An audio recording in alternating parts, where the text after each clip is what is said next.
आपण पाहत आहात सत्य व रोखठोक न्यूज चॅनल महावृत्त न्यूज. आवाज तुमचा, ताकद आमची. लोकनेते स्वर्गीय कैलासवासी अजितदादा पवार यांच्या कार्यकर्तृत्वासह लौकिकाला साजेसे स्मारक आणि पुतळा कोल्हापुरात उभारू. वैद्यकीय शिक्षण मंत्री हसन मुश्रीफ यांच्याकडून KSBP चौकातील जागेची पाहणी. कैलासवासी अजितदादांचे कोल्हापूर शहरावर विशेष प्रेम होते. लोकनेते कैलासवासी अजितदादा पवार यांच्या कार्यकर्तृत्व आणि लौकिकाला साजेसे स्मारक आणि पुतळा कोल्हापुरात उभारूया, अशी माहिती वैद्यकीय शिक्षण मंत्री हसन मुश्रीफ यांनी दिली.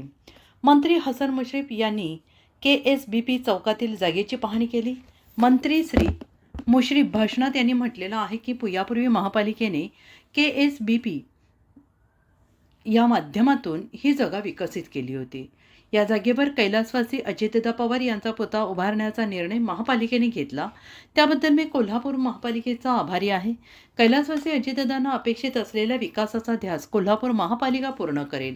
ज्यावेळी कोल्हापूरच्या प्रदूषित पिण्याच्या पाण्याचा प्रश्न निर्माण झाला होता, त्यावेळीच त्यांनी सासणे मैदानावरील कार्यक्रमात सांगितले होते की काळमवाडी धरणातून थेट पाईपलाईनने पाणी आणणारच, अन्यथा पवारांची अवलाद सांगणार नाही. त्यानंतर IT आणि इतर अनेक विकासाचे प्रश्न त्यांनी मार्गी लावले. महापौर रुपाराणी निकम म्हणाल्या की अजितदादा पवार यांचा कायमस्वरूपी यांची आठवण राहावी आणि त्यांच्या कार्याचा आदर्श कोल्हापूरकरांसमोर हवा, म्हणून हा पुतळा उभारणार आहोत. कोल्हापूर शहरात 2-3 जागा पाहिल्या. प्रथम दर्शनी त्यांच्या पुतळ्याचे दर्शन व्हावे या भावनेतून ही जागा निवडली आहे. या जागेवर पुतळ्यासह त्यांचे चांगल्या पद्धतीचे प्रेरणादायी स्मारक उभारू. श्री मुश्रीफ यांनी म्हटले की ही जागा म्हणजे कोल्हापूरचे दक्षिण महाद्वार आहे. कैलासवासी अजितदादा पवार यांचे कोल्हापूरवर विशेष प्रेम होते. योगायोगाने ही जागा कैलासवासी अजितदादांच्या पदस्पर्शाने पुनीत झालेली आहे. या जागेजवळ शिवाजी विद्यापीठाचे कॅन्टीन होते, त्यामध्ये ते दुपारी बसत असत. शिवाजी विद्यापीठाला 50 वर्ष पूर्ण झाल्याबद्दल 50 कोटी निधी दिला होता. तसेच राजाराम महाविद्यालयालाही मोठ्या प्रमाणात निधी दिला होता. त्यांचे महाविद्यालयीन शिक्षण कोल्हापुरातील शहाजी महाविद्यालयातच झाले होते. ते गंगावेशच्या आणि BT कॉलेजच्या कट्ट्यावर बसून दूध प्यायचे, रंकाळ्यावर फिरायला जायचे, अशा अनेक आठवणी त्यांच्या होत. यावेळी खासदार धनंजय महाडिक, महापौर सौ रुपाराणी निकम, उपमहापौर अक्षय जरग, स्थायी समिती सभापती विशाल शिराळे, भाजपाचे गटनेते मुरलीधर जाधव, राष्ट्रवादीचे गटनेते आदिल फराज, भाजपाचे महानगराध्यक्ष विजय जाधव, कोल्हापूर जिल्हा राष्ट्रवादी काँग्रेस पार्टीचे जिल्हाध्यक्ष बाबासाहेब पाटील आसुर्लेकर, KDCC बँकेचे संचालक प्रताप उर्फ भैया माने, अतिरिक्त आयुक्त रविकांत अडसूळ, कोल्हापूर जिल्हा युवक राष्ट्रवादी काँग्रेसचे अध्यक्ष नितीन दिंडे, नगर रचनाकार रमेश मस्कर आदी प्रमुखांची उपस्थिती होती. महावृत्त न्यूज मीडियासाठी संपादक डॉक्टर युवराज मोरे. किती ठिकाणची पाणी आणि ह्या एरियामध्ये मला काय वाटतं पाहिल्यानंतर?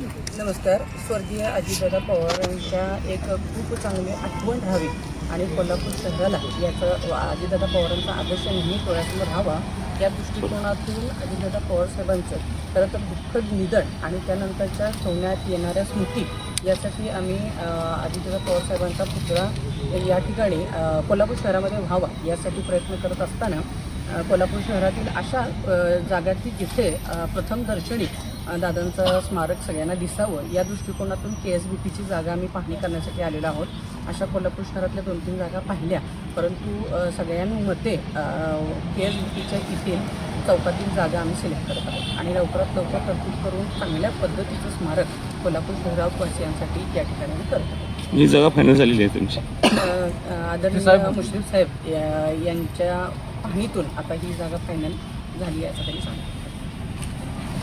पालिकेचं विशेषतः महापौर, उपमहापौर, त्यांनी कमिटी चेअरमन आणि सर्व गटनेते, नगरसेवकांचा आभारी आहे. या महानगरपालिकेची यापूर्वी KSBPनं डेव्हलप केलेली या जागेमध्ये लोकनेते स्वर्गीय अजितदादा पवार यांचं पुतळा आणि त्यांचं स्मारक उभा करण्याचा निर्णय त्यांनी घेतला आणि आज ही जागा बघायला आम्ही आल्यानंतर खरोखर मनापासूनचा आनंद झाला.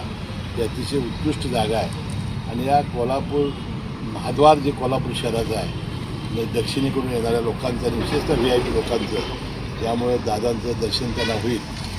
आणि ही जागा जी आहे ती योगायोगानं दादांच्या पदस्पर्शानं पुरी झालेली आहे. कारण डाव्या बाजूला युनिव्हर्सिटीचं मागं राजाराम महाविद्यालयाचं एक कॅन्टीन होतं, तिथं दुपारी ते बसायचे अशी आठवण त्यांची होती.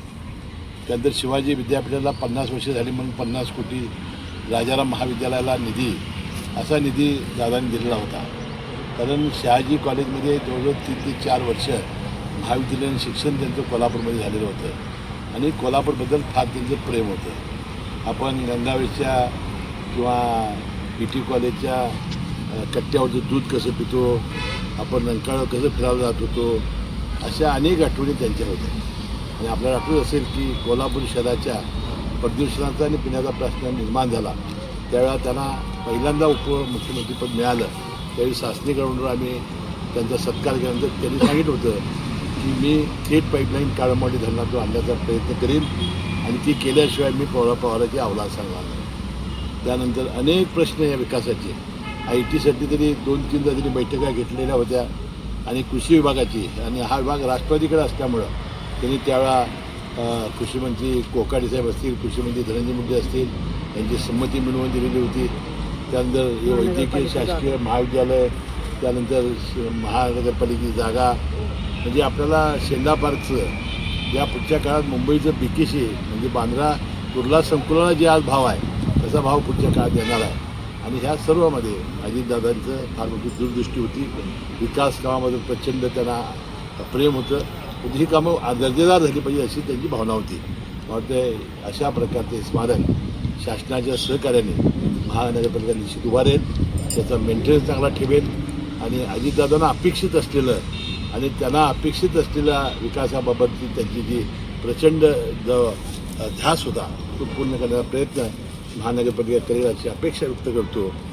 गुढीपाडव्याच्या तमाम महानगरपालिकाला मी शुभेच्छा देतो आणि मला या ठिकाणी जागा बघायला बोलावल्याबद्दल त्यांची मी मनपूर्वक आभार मानतो.